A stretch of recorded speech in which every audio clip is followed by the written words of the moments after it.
Welcome to KeyboardBlues.com. This is a quick overview of some of the video highlights from Blues for Piano and Keyboard, Chapter 10.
I know your feet are jumping now. Now, if you're like me, when the blues is cooking, it makes you want to get up and boogie around the room. Now, in this edition of Blues for Piano and Keyboard, I'm going to teach you exactly what I just played, note for note. So this is going to be quite an extensive lesson. Now, your left hand is going to study something called the walking bass. Now, you can hear the bass player behind me. He's walking around as I'm talking. Now, if you were watching on the video, you probably noticed that the left hand was doing this walking bass technique on the piano. It was walking around in between all the different chords. And that's exactly what I'm going to teach you for your left hand. Now, for your right hand, there's going to be 5 blues riffs that we're going to study. 4 of them are going to be brand new. So, new stuff to chomp on. In fact, if you want to rewind that video and watch it again, watch the right hand. It's doing all kinds of crazy stuff. But again, I'm going to teach you exactly how I did it, note for note.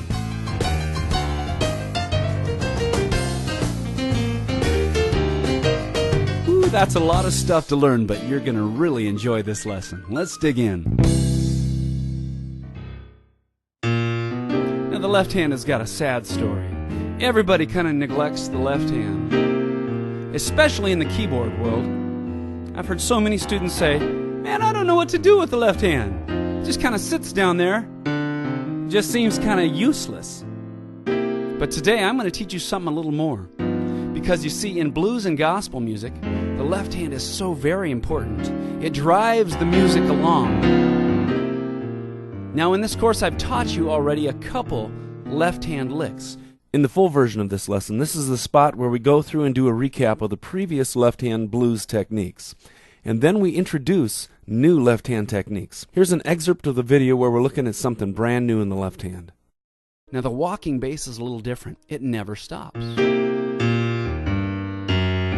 hear that? It's always constantly driving the beat. Always moving between one chord to another. This is a great technique to put in your toolbox. Okay, let's dig in and really study this. Now, we're going to talk about options today. When you're studying the left hand walking bass, you've got a lot of options. For instance, let's take a look at the first 2 chords of this song. I'm going to lay down my burdens down by the riverside. What a great thing to do with your burdens. Okay, so you start with the chord C. Gonna lay down, right, my burdens, down to F. Okay, now C comes on the first beat. 1, 2, 3, 4, and then F. 2, 3, 4. Now, the walking bass generally does quarter notes. Now, if you remember from the original course, quarter notes are 1 note per beat, like this. 1, 2, 3, 4. 1, 2, 3, 4. Now that actually is the simplest form of a walking bass. Just repeating the note. Now it's not really that interesting, but it's a good place to start. You could start that way. Listen. In the full lesson, we actually spend quite a bit of time on the left-hand technique. It's something that's really overlooked in a lot of piano lessons. Specifically, we go into a lot of detail about how to put together a solid left-hand walking bass. In fact, I'm going to jump way ahead in the lesson now. where we're right at the end of the section where we're studying that left-hand walking bass. Here's an excerpt from that video.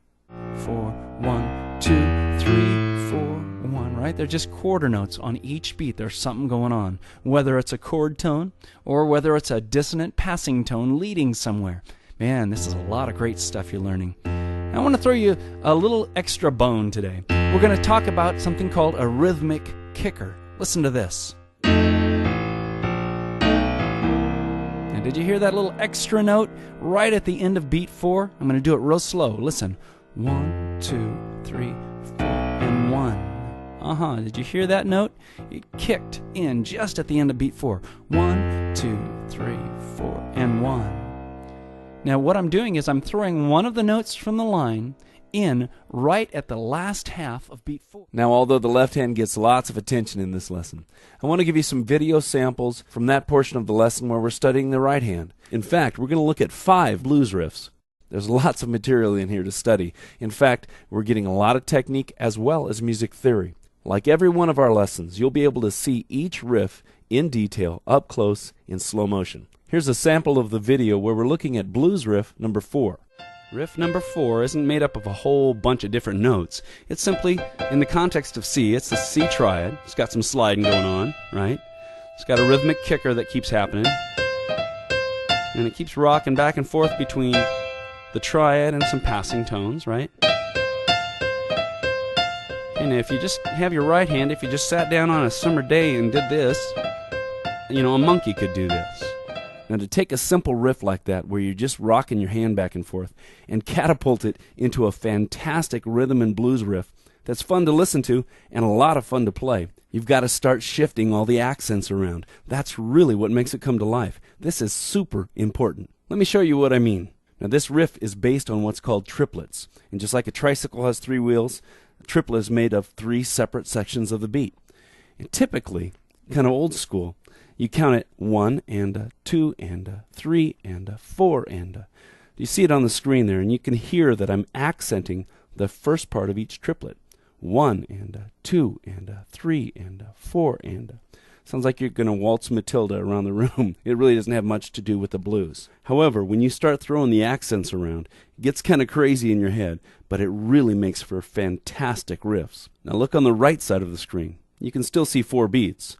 However, I've put different sections of the beats in bold, and you count it like this. 1 and 2 and 3 and 4 and Now, it doesn't sound real musical yet. In fact, when I show it to you on the keyboard now, you may say, it doesn't sound real musical there either. However, when you put it in context with everything else, it really lights up the stage. First, let's go through slow and count out those strange accents. 1 and 2 and 3 and 4 and 1 and 2 and 3 and 4 and Stop the video and go try that. That will snap your mind. Unless, you're probably a genius, but it snaps my little mind. But now let's bring it up to speed and really pull those accents out, and you'll see that it starts to come to life. Here it is.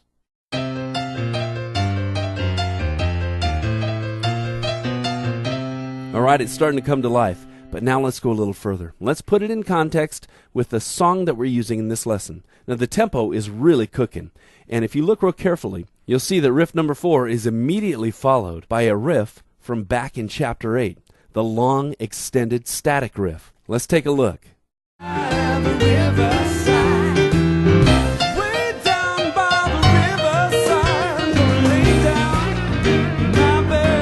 This has just been a very quick overview of some of the highlights from Chapter 10 from Blues for Piano and Keyboard.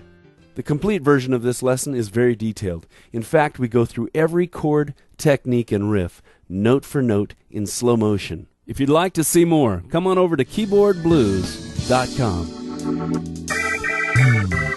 In this website, there's a wealth of online piano and keyboard lessons that you can dig into right away, including this lesson. Before you leave this site, though, would you do us a favor?